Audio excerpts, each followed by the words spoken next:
What if your child's cough was more dangerous than you thought? Imagine a disease so fierce that it has sparked the worst outbreak in 40 years.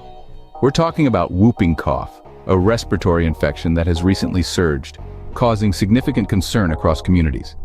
This isn't just a simple cough, it's an ailment that can be deadly, especially for the youngest among us.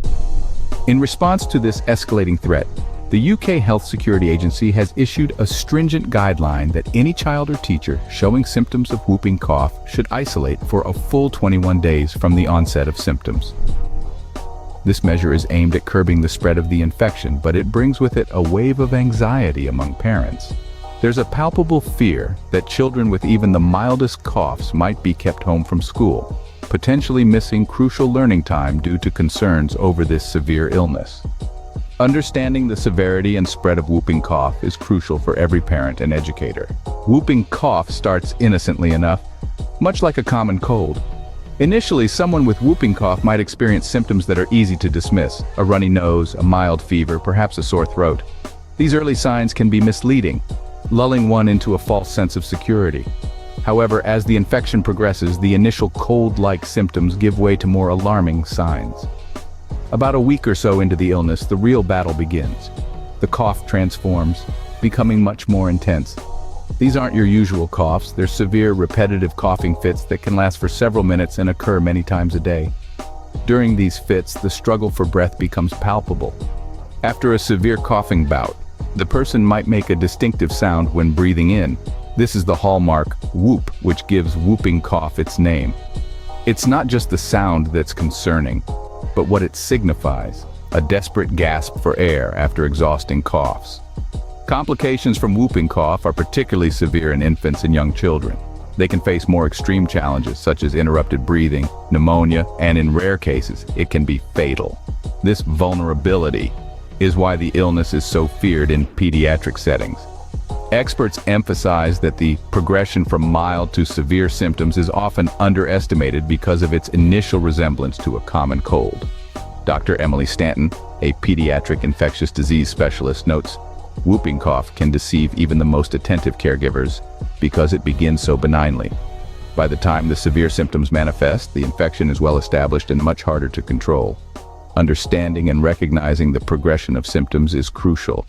The transition from a tickle in the throat to severe, uncontrolled coughing fits can happen rapidly, and the window to prevent further spread is narrow. Recognizing these symptoms early could be key to preventing a severe outbreak. Should a cough keep a child away from school for 3 weeks? The UK Health Security Agency's guidance has sparked a significant debate. On one end, health officials argue that the stringent 21-day isolation period is essential to curb the spread of whooping cough, a highly contagious respiratory disease. They point out that the initial symptoms can be misleadingly mild, resembling a cold, but the consequences of underestimating the infection can be severe, especially in outbreak conditions. On the other hand, voices from the educational and political fields, like Tory MP David Davis, call for a more pragmatic approach. Davis criticizes the current guidelines as excessively cautious, suggesting that they could cause unnecessary disruption to children's education.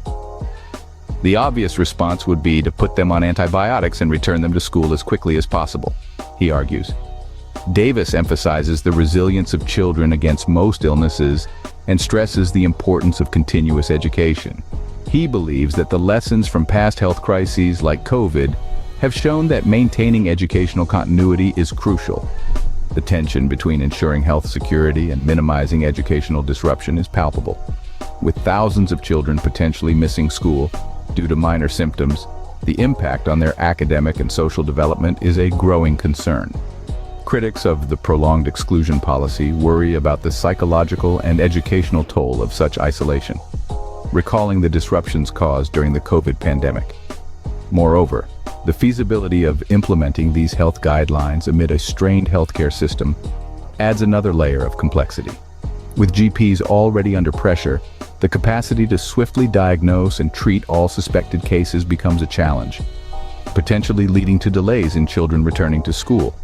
As the debate continues, the question remains, how do we best balance the risks to public health against the imperative to keep children in school? The balance between health security and educational continuity remains a contentious issue. Diagnosis and treatment are key, but can our GPs keep up? As the whooping cough outbreak intensifies, the spotlight turns to our healthcare system, specifically the capacity of general practitioners to manage the surge. The recommended approach to dealing with suspected cases is rapid diagnosis, using the polymerase chain reaction, or PCR test, followed by a course of antibiotics. This method not only confirms the presence of the bacteria, but also allows for a significant reduction in isolation times, from 3 weeks to just 48 hours. However, the reality is that GPs are already under tremendous pressure. With almost 3,000 cases reported this year, 3 times the amount of last year, the demand for quick testing and treatment has never been higher. But can our healthcare infrastructure handle this increased load? Speaking with several healthcare professionals, a common theme emerges: the need for more resources.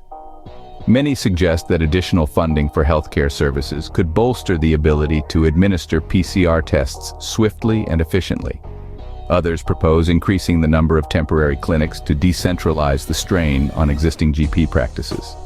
Moreover, there's a call for better public education on the symptoms of whooping cough. Early recognition by parents and teachers can lead to quicker isolation and testing, potentially easing the burden on healthcare services. Efficient healthcare responses are critical in managing not just the disease, but also public anxiety. As we navigate this outbreak, ensuring our GPs have the support they need will be paramount in curtailing the spread and impact of whooping cough. Whooping cough is not a new adversary. In the annals of infectious diseases, it stands as a formidable foe that has challenged public health systems for centuries. Historically, outbreaks have been severe, prompting widespread fear and significant death tolls, particularly among infants and young children. In the early 20th century, whooping cough led to thousands of deaths annually, with outbreaks peaking every few years. The development of the pertussis vaccine in the 1940s marked a turning point. Subsequent widespread vaccination campaigns throughout the 1950s and 60s saw a dramatic decline in cases and fatalities. These public health victories highlighted the undeniable power of preventive medicine. However, the battle against whooping cough is far from over. Recent years have seen a troubling resurgence of the disease. This has been partly attributed to waning immunity among adults and adolescents, and partly to a decrease in vaccination rates. In some communities, skepticism about vaccines has led to lower uptake, creating gaps in herd immunity. This is particularly concerning given the contagious nature of the disease. Experts emphasize the critical role of maintaining high vaccination rates. Dr. Emily Norton, an epidemiologist, states, "Vaccination not only protects the individual but also shields the most vulnerable in our society from severe outcomes. It is imperative that we strive for high coverage to prevent outbreaks." The current situation has sparked calls for renewed public awareness campaigns, reminiscent of those in the 1980s and 90s, which effectively use stark imagery and messaging to communicate the risks of whooping cough and the benefits of vaccination. Such campaigns are considered essential not only to boost vaccination rates, but also to educate the public about recognizing symptoms and preventing transmission.